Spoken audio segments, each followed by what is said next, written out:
Hello everyone, welcome to our channel. This is Srishti Agarwal. तो मैं आप सभी कक्षा 8 के स्टूडेंट्स के लिए लेकर आई थी प्रखर हिंदी कार्य पुस्तिका के सॉल्यूशन, जिसमें हमने काफ़ी सारी वर्कशीट्स के सॉल्यूशन देख लिए हैं।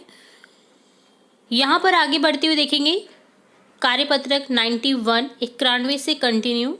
सबसे पहले कार्यपत्रक 91 91 का सॉल्यूशन देखेंगे, जिसमें है कविता की पंक्तियों को पढ़कर उन्हें कहानी के रूप में लिखिए। टोटली आपको यहाँ पर क्या करना है, विधा को परिवर्तन कर देना है। जैसे कविता है तो कविता को कहानी में हम बदल देंगे। जैसे कविता पहले पढ़ेंगे हम।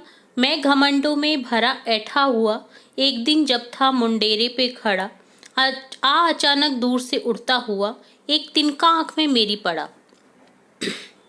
मैं झिझक उठा, हुआ बेचैन सा, लाल होकर आंख भी दुखने लगी। मूठ देने लोग कपड़े की लगे, ऐंठ बेचारी दबे पांवों भागी।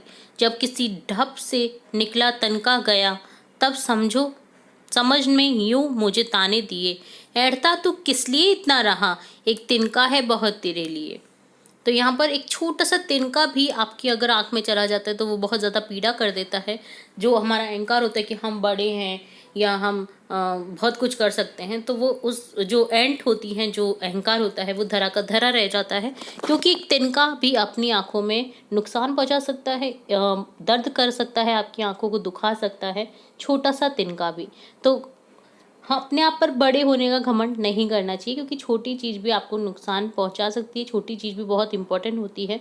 तो यहाँ पर इस कविता को हमने कहानी में इस तरह से परिवर्तन कर दिया है। जैसे एक दिन मैं छत की मुंडेर पर खड़ा था, मुझे अपने आप पर बहुत घमंड था, अचानक हवा के साथ एक तिनका मेरी आंख में गिर गया।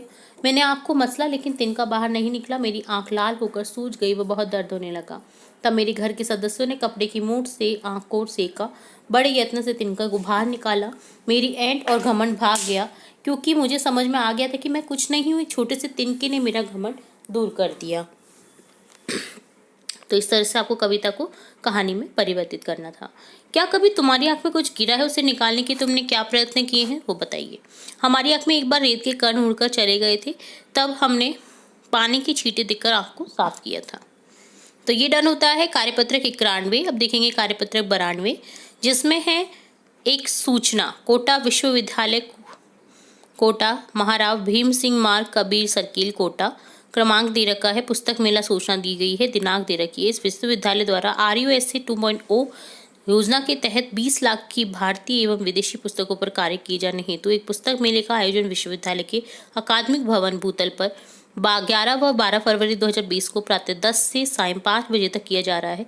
इसमें इच्छुक सद्भावी भारतीय तथा विदेशी प्रकाशक, पुस्तक विक्रेता भाग ले सकते हैं। पुस्तक मेले की शर्त एवं नियम विश्वविद्यालय की वेबसाइट www.uok.ac.in पर देखी जा सकती है। कुल सचिव के द्वारा ये सूचना दी गई है। तो यहाँ पर इससे प्रकाशित जो सूचना है, इससे रिलेटेड कुछ क्वेश्चन है जिनके हमको आंसर करने हैं। यह खबर किसके द्वारा प्रकाशित करवाई गई है? कोटा विश्वविद्यालय कोटा के द्वारा। इस खबर में किसके बारे में सूचना दी गई है? पुस्तक मेले के बारे में। आप भी अपने स्कूल में आयोजित होने वाले शिक्षक दिवस उत्सव की सूचना तैयार कीजिए। तो आपको शिक्षक उत्सव की सूचना तैयार करनी है सूचना बोर्ड पर लगाने के लिए। तो देखिए, राज्य उच्च प्राथमिक विद्यालय अजमेर, दिनांक लिख देंगे, क्रमांक लिख देंगे। शिक्षक दिवस उत्सव, इस विद्यालय में दिनांक 5/9/2023 को सायं 4 से शिक्षक दिवस उत्सव का आयोजन किया जा रहा है। इसमें विभिन्न सांस्कृतिक कार्यक्रमों में हर कक्षा के विद्यालय जो बालक हैं वो भाग ले सकते हैं विद्यालय की, और उत्सव में सभी अभिभावकों को आना है। तो यहाँ पर ये उत्सव की जानकारी हमने इस तरह से लिख दी है। आप कोई और भी तरीके से लिख सकते हैं। शिक्षक दिवस उत्सव को किस तरह से आयोजन किया जाना है उसकी सूचना। तो यहाँ पर हमने देखा किस तरह से पत्रिका या दीवार पत्रिका के लिए सूचना को लिख पाते हैं। तो कार्यपत्रक 92 92 का सॉल्यूशन होता है डन। अब देखेंगे कार्यपत्रक 93 93 का सॉल्यूशन। यहाँ पर एक कविता है जिसे पढ़कर के प्रश्नों के उत्तर देने हैं। शुद्ध हवा और पानी शुद्ध खा पी बन गए गौतम बुद्ध। बोल सही प्रेम से रहो, नहीं चाहिए हमको युद्ध, किंतु मिलावट का घी खा हम सब ने यही सीखा। बात बात पर होना क्रुद्ध, बात बात पर करना युद्ध। शुद्ध हवा दो पानी शुद्ध, हम भी बन जाए गौतम बुद्ध। कविता के अनुसार मिलावट का घी खाकर हमने क्या सीखा है? मिलावट का घी खाकर हमने बात बात पर क्रोध करना और लड़ना सीखा है। आपके अनुसार इस कविता का शीर्षक क्या हो सकता है? शुद्धता का महत्व। कविता के अनुसार गौतम बुद्ध ने हमें क्या संदेश दिया है? गौतम बुद्ध ने प्रेम से रहने का संदेश दिया है। उन्होंने लड़ाई से दूर रहने की बात कही है। तो आजकल शुद्धता का बहुत महत्व है। इवन आजकल लोग प्लांट्स अपने घर में उगा रहे हैं, जैसे धनिया, पालक, मेथी, टमाटर, भिंडी इत्यादि की खेती अपने घर की बालकनी में कर रहे हैं लोग। और भी बहुत सारे जो उगा सकते हैं वो सभी अपने अपने घर में उगाने का प्रयत्न कर रहे हैं ताकि शुद्ध चीज़ें खा सकें। क्योंकि आजकल मार्केट में जो चीज़ें मिल रही हैं बहुत केमिकल युक्त चीज़ें मिल रही हैं। केमिकल का छिड़काव करके आजकल फल फ्रूट को उगाया जा रहा है, जो कि बहुत ही हानिकारक होता है हमारे शरीर के लिए। तो ऑर्गेनिक फूड का प्रचलन चढ़ गया है, पर आपको क्या पता कि वो ऑर्गेनिक फूड में भी केमिकल का यूज़ नहीं हुआ है, हम थोड़ी जाकर के देखते हैं कहीं भी। तो बेसिकली ये कहने का तात्पर्य है मेरा कि आप भी अपने घर पे कुछ पौधे जो आप उगा सकते हैं, जिनसे आपको कुछ ना कुछ चीज़ें मिल सकती हैं, वो आप ज़रूर से उगाएं अपने खाली पड़े ज़मीन पर या अपने बालकनी में, अपनी गैलरी में। तो जिससे आप थोड़ी बहुत चीज़ें जो शुद्ध पा सकते हैं वो तो कम से कम पा ही सकें। तो क्या आपके आसपास भी कोई ऐसा व्यक्ति जो बात बात पर क्रोध होते हैं, आप उन्हें कैसे समझाएंगे? उनको क्रोध करने के नतीजे व प्रेम की ताकत को समझाएंगे। हवा को शुद्ध रखने के लिए हमें क्या क्या करना चाहिए, अपने विचार लिखिए।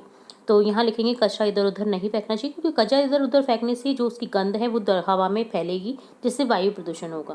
प्लास्टिक कचरा आदि नहीं जलाना चाहिए, इससे भी वायु प्रदूषण होता है। अधिक से अधिक पेड़ लगाने चाहिए ताकि जो प्रदूषित हवा है उसका सोख कर सके पेड़ पौधे। तो यहाँ पर ये डन होता है कार्यपत्रक 93 93 का सॉल्यूशन। तो इसी के साथ हमने देखा यहाँ पर कार्यपत्रक 93, 92 और 91 के सॉल्यूशन। इसके आगे के कार्यपत्रक के सॉल्यूशन भी देखेंगे और भी इंपॉर्टेंट वीडियोस आपकी कक्षा से रिलेटेड देखेंगे। तो जुड़े रहें हमारे चैनल के साथ। वीडियो को पूरा देखने के लिए धन्यवाद।